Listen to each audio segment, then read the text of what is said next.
안녕하세요. 맥키네시의 투자 클럽입니다. HLB 내년도에는 FDA 두 개의 약물의 이제 허가 기대감도 지금 높아지고 있죠. 결 종목인 테라피틱스는 신경연성 각막염 관련되는 RGN259가 유럽 임상 3상이 이번 달에 이제 종료 예정을 앞두고 있습니다.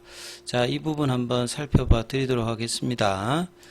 자, 오늘 이제 그 12월 달 일정에 보시게 되면 테라피틱스의 신경연성 각막염 관련된 RGN259 관련해서 유럽 3상 임상 종료가 이달 중으로 예정되어 있습니다. 그래서 내년도 상반기에 이제 탑라인 발표를 앞두고 있는 게 유럽 임상 3상이고, 내년도 하반기에는 이제 미국 임상 3상의 탑라인 결과 발표를 앞두고 있습니다. 그러니까 테라피틱스도 포스트 리보세라님 입장에서 R&D 가치가 지금 현재로 가장 빠른 축에 해당되고 있고, 이제 259 관련해서는 빅파마와 기술 이전을 하기 위해서 뭐 MTA라든지 마지막 단계인 듀 딜리전스까지 지금 진행된 상태이기 때문에 내년도 탑라인 데이터가 나오면 빅파마와의 기술 이전 관련되는 기대감이 높아진다. 그래서 10월달 이후에 기업 설명회를 뭐 8번 이상지 가지면서 RGN259 관련되는 시장의 관심도는 뭐 높아져 있는 상태다. 이렇게 좀 보셔야 될 것 같고요. 자, 릴레이 테라피틱스의 이야기들을 어제부터 오늘까지 이제 기사 나오는 대로 이제 계속 설명을 해드리고 있는데, 내년 상반기 3월달 이전에는 간암 관련되는 부분 FDA 최종 허가 여부가 이제 나타나는 거고, 이 이제 릴레이사와의 FGFR2 관련되는 담간암 관련되는 부분에 이상이 지금 이제 돼 있는 상태에서 조건부 이제 허가가 내년도 또 하반기에 가니까 FDA 허가 약물 두 가지 이제 기대감이 올라가는 거죠. 그리고 이제 이 부분들에 대해서 이제 클리니컬 트라이얼 .gov의 사이트에 들어가서 지금 현재 임상 상태를 한번 살펴보면요. 액티브 not recruiting, 그러니까 환자 모집은 하지 않는 상태에서 활성화되어 있는 거죠. 그래서 2023년 9월 19일에 마지막 업데이트 되어 있습니다. 레코드 히스토리에서 임상 관련되는 데이터는 2020년도부터 올라와 있습니다. 그리고 마지막 업데이트 관련되는 부분들이 9월달입니다. 그 9월달 버전의 내용을 좀 살펴봐 드리면, 임상 그 프로토콜의 그 프로젝트명은 리포커스라고 되어 있죠. 리포커스 관련되는 부분이고,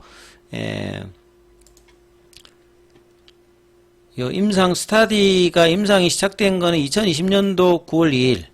그리고 프라이머리 이제 컴플리션 데이터는 이제 올해 9월달. 그래서 이제 뭔가 탑라인 데이터를 만들 수 있는 기초 자료는 이제 9월달에 추정하는 에스티메이티드한 자료는 나온 거고요. 임상이 이제 종료되는 거는 내년도 이제 8월달로 지금 예정이 되어 있습니다. 그래서 액티브라는 게 그런 거고, 액티브가 임상이 종료되면 이제 컴플리티드로 바뀌는 거라고 보시면 될 것 같고요. 그래서 내용을 조금 한번 살펴보면, 이제 스폰서는 릴레이 테라피틱스고, Relay Therapeutic.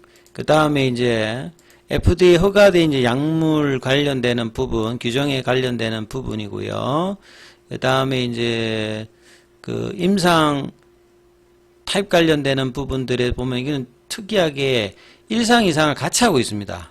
그래서 이 인터벤션 이제 모델 제 디스크립션 관련해서 이 파트 1, 2, 3, 4 이렇게 여러 가지 이제 코트군을 가지고 지금 단간암 관련되는 부분을 하고 있다. 그렇다 보니까 지금 이제 인롤먼트 임상에 참여하는 부분들도 490명 정도고요. 그래서 글로벌하게 지금 임상이 진행되어 있었습니다. 그래서 뭐 그 미국뿐만 아니라 임상 사이트도 이제 좀 분산이 되어 있는 부분들이고, 그래서 이 코트 암 관련되는 부분에서 다 이제 이 경구형이라고 하는 것들이 나와 있고요. 약물은 이제 4008 관련되는 부분에 이야기들 가지고 가장 이제 임상에서 이제 탑라인 데이터가 나오는 것이 프라이머리 아웃컴 메저거든요. 그러니까 1번, 2번, 6번까지 보시게 되면 기사에 나와 보면 ORR 관련되는 이야기가 많이 나오지 않습니까? 그래서 ORR 관련되는 부분이 굉장히 뭐 중요한 어떤 부분이고, 그 다음에 약물의 그 1 이상이니까 용량 관련되는 부분이 중요하거든요. 어떤 용량으로 이제 했을 때 내약성이 있느냐, 이런 부분들이 이제 MTD라든지 이런 것들이, 이제 제형 관련되는 부분의 내용들이 1번, 2번, 3번, 4번, 6번에 있고, 데이터 관련되는 부분들은 레시트 버전 1.1 버전으로 규정해서 이 객관적 반응률입니다. 객관적 반응률의 어떤 데이터들이 어떻게 나오느냐, 이런 부분들을 나오고, 이제 세컨더리 이제 아웃컴 메저에 보시게 되면, 여기에 보면 이제 뭐 DOR이라든지 DCR이라든지, 기타 이제 그 항목들이 20가지로 굉장히 많이 좀 되어 있다.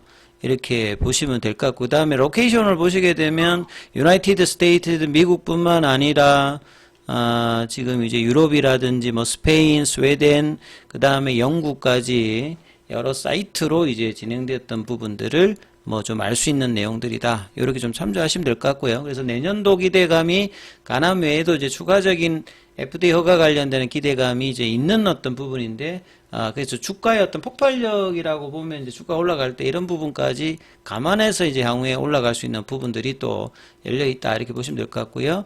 HLB 생명과학의 이제 이사회 평가 관련되는 부분인데, 이것도 더벨에서 이제 아침에 나왔던 부분입니다. 그래서 생명과학 같은 경우는 이제 국내 상업화 관련되는 부분을 담당하는 부분이라고 봐야 되겠죠. 시가총액 대비해서 이제 이사회 운영 관련되는 부분들은 아주 좀 아쉬움이 있다. 뭐 이런 이야기인데요. 뭐 ESG라든지 이런 평가들이 직접적으로 이제 주가에 뭐 영향을 주는 거는 아닙니다만, 신뢰성 측면에서 이제 이런 부분들의 기사들을 살펴보시면 된다. 그래서 ESG 종합 등급은 한 B등급, 전년보다 1등급 상승했기 때문에 전반적인 신뢰도는 올라갔다. 이렇게 좀 보시면 될 것 같고요. 올해 작년도에 이제 17회 이사회 개최를 했는데요. 연간 출석률은 100%로 참여율은 굉장히 높았기 때문에 적극적인 어떤 이제 경영의 이사회 운영이 좀 되었다. 이렇게 좀 보시면 될 것 같습니다. 근데 재무적으로는 아직 이제 매출이라든지 수익성 관련되는 부분 실적은 좋지 못합니다. 그래서 이런 재무 안정성이 좀 안 좋기 때문에 유상증자도 여러 번 하고, 이제 뭐 자금 조달 관련되는 부분이 있는데, 이런 부분들도 결국 이제 간암 관련해서 이제 FDA 허가를 받아서 컨덤 접부를 하게 되면 다 이제 정상화될 수 있는 어떤 부분으로 이해를 하시면 될 것 같고요. 그래서 차트 흐름을 통해서 좀 살펴보면, HLB 같은 경우는 오늘도 이제 시장이 전반적으로 뭐 코스피 코스닥이 빠지면서 겸용 후폭풍이 계속 이제 외국인들 매도세 속에서 좀 부진한 흐름을 보인 가운데, 시장 대비해서는 버티는 흐름은 계속 이제 이번 주 들어서는 보여주고 있죠. 그러니까 월요일 날에 원봉이었고, 이제 화요일부터는 계속 일단 양봉으로 진행하는 게 HLB 흐름이었고요. 장중에는 73,900원, 그러니까 제가 75,000원, 78,000원 구간의 박스권으로 좀 이제 레벨업이 좀 돼야 되는데, 아직 거래량이 계속 이제 제한적인 흐름상에서 양봉 정도 내는데 정도만 지금 의미를 가지고 있죠. 21일평선 위에서 캔들 몸통은 그렇게 크진 않고, 거래량도 100만 주 아래, 오늘은 어제보다 더 좀 줄여서 50만 주대 이제 일단 거래였고, 상대적으로 제한적인 어떤 거래량 속에서 일단 양봉을 내는 모습이었고요.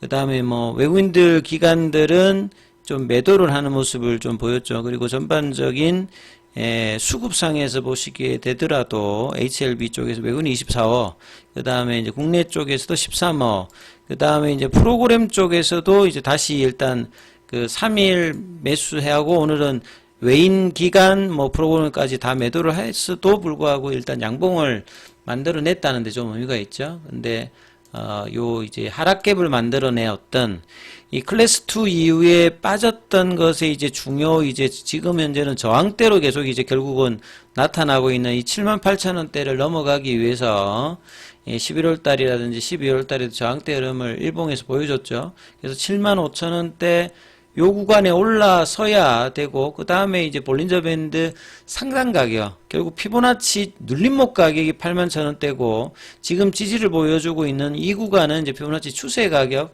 71,000원대에서 이제 지지를 보여주고 있는데, 지지를 보여주고 이제 방향을 턴하기 위해서는 가장 중요한 게 거래량을 동반하면서 이 7만 5천원, 7만 8천원 구간으로 올라서는 모습이 나와야 되는데 아직까지 그런 모습은 보여주고 있지는 않습니다.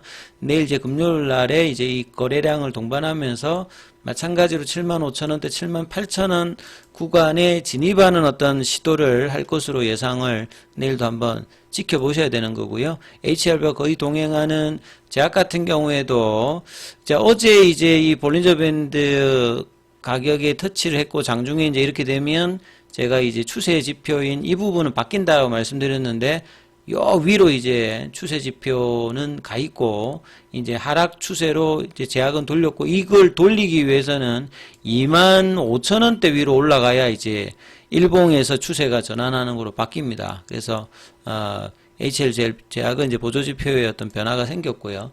생명과학은 이제 만원대는 다시 이제 종가상으로 올라섰습니다만 큰 흐름은 없는 상황이죠. 그 다음에 이제 테라피틱스는